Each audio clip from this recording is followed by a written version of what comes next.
అస్మద్గురుభ్యో నమః. మనము జ్ఞానగంగ అనే సద్గ్రంథంలో కబీర్ సృష్టి రచన గురించిన విషయాలు తెలుసుకుంటూ ఉన్నాం కదా. దానిలో భాగంగా కబీరు ఆవిర్భవించాడు.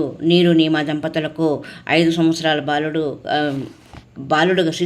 బాలుడుగా జన్మించిన తర్వాత నీమా తల్లి ఏమనుకున్నారంటే, అయ్యో ఈ బాలుడు చాలా సుకుమారంగా కోమలంగా ఉన్నాడే, ఇతడిని ఎలా మనము పెంచి పోషించేది అని ఆలోచిస్తూ ఉన్న సమయంలో పరమేశ్వరుడు ఆ దంపతులకు ప్రత్యక్షమయ్యారు వాళ్ళ ఇంటిలో. అప్పుడు కబీర్ గారు, బాలుని రూపంలో ఉన్న కబీర్ గారు ఏం చెప్తున్నారంటే, పరమేశ్వరు నీవేం చేస్తావంటే వీళ్ళకు చెప్పు, ఒక ఆవుని కొనుక్కొని వచ్చి దాని పాలతో నన్ను పోషించమని చెప్తాడు. ఆ మాటనే శివుడు వెంటనే వారికి చెప్తారు. వెంటనే ఒక ఆవును సృష్టించి దాని వీపుపై ఇలా తట్టగానే ఆ ఆవు పాలు ఇవ్వడము ప్రారంభించింది. మళ్ళా ఆ పాలు ప్రతిరోజు అది ఒక గిన్నె తీసుకుపోయి పెడితే కావలసినంత పాలు ఆ గిన్నెలో ఇచ్చేది ఆ కామధేనువు. ఆ తర్వాత ఆ గిన్నె నిండగానే తన పాలను ఇవ్వడం మానేస్తుంది. ఇలా ప్రతిరోజు జరుగుతుండేది. అప్పుడు ఆ పాలను తీసుకొని నీమా తల్లి కబీర్ గారికి తాగిపిచ్చి పెంచి పెద్ద చేయించింది. అలా పెద్ద చేసిన తర్వాత ఆయన పెద్దవాడయ్యారు. ఎలా అని పూర్ణ సంత్ గుర్తింపు వచ్చిందనమాట. పవిత్ర సద్గ్రంథాల నుండి పూర్ణ సంత్ యొక్క గుర్తింపు అంటే చిరునామా. మనం చెప్పుకోవాలి కదా. చిన్నప్పుడైతే చిన్న బాలుడు అని చెప్పుకుంటారు. వారికి ఒకరోజు పెద్దవయ్యి ఇంకా కొన్ని జ్ఞానబోధలు చేయాలి కదా కబీర్ గారు. ఆ విధంగానే వేదాలు, గీత మొదలగు పవిత్ర సద్గ్రంథాలలో మనకు ప్రమాణం కనిపిస్తుంది.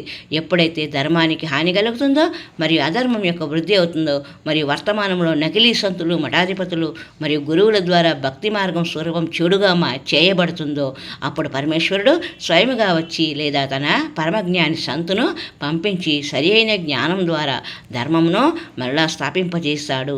ఆయన భక్తి మార్గాన్ని శాస్త్రానుకూలంగా తెలియజేస్తాడు. ఆయన గుర్తింపు ఏమిటంటే, వర్తమానంలోని ధర్మగురువులు ఆయనకు వ్యతిరేకంగా నిలబడి రాజులను మరియు ప్రజలను మభ్యపెడుతూ ఆయనపై అత్యాచారాలు చేయిస్తారు. కబీర్ సాహెబు తన వాణియందు అంటారు, जो मम संत सत उपदेश दृढ़ावई बतावई वाके संग सभी राड बढ़ावई या सब संत महम तन की करणी धर्मदास में तोसे वरणी. కబీర్ సాహెబ్ తన ప్రియ శిష్యుడైన ధర్మదాస్తో ఈ వాణియందు తెలియజేస్తున్నారు, నా యొక్క సంత్ సత్యభక్తి మార్గాన్ని బోధిస్తాడు. అతనితో అందరూ సంతులు మరియు మఠాధిపతులు గొడవలు పడతారు.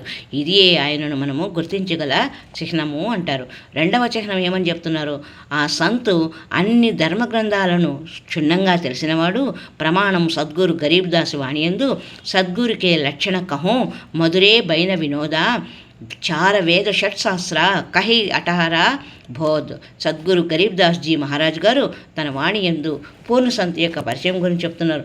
ఆయన 4 వేదాలు, 6 శాస్త్రాలు, 18 పురాణాలు మొదలుగా అన్ని గ్రంథాలు తెలిసినవాడు. అనగా వాటి సారాన్ని గ్రహించి బయటకు తీసి చెప్తాడు. యజుర్వేదం అధ్యాయం 19 మంత్రం 25-26 రాసి ఉంది. వేదాలలోని మిళిత వాక్యాలు అనగా సాంకేతిక శబ్దాలు మరియు ఒక చౌపాయి శ్లోకాలను పూరించి విస్తారంగా చెబుతాడు. మరియు 3 సమయాల పూజను చెప్తాడు. పొద్దున పూర్ణ పరమాత్మ యొక్క పూజ అని, మధ్యాహ్నం విశ్వంలోని సకల దేవతల సత్కారము మరియు సంధ్యాహారతి వేరొక విధంగా చెప్తాడు. అతడు జగత్తుకి ఉపకారం చేయు సంత్ అవుతాడు అని తన శిష్యుడి ద్వారా చెప్పిన వాణిలో కబీర్ గారు చెప్పిన అంశం. ఇక మరి యొక్క సంచికలో మనము యజుర్వేదంలో కబీర్ గారు చెప్పిన మాటలను యజుర్వేదంలో ఎలా చెప్పబడింది అని తెలుసుకునే ప్రయత్నం చేద్దాం. హరి ఓం తత్సత్.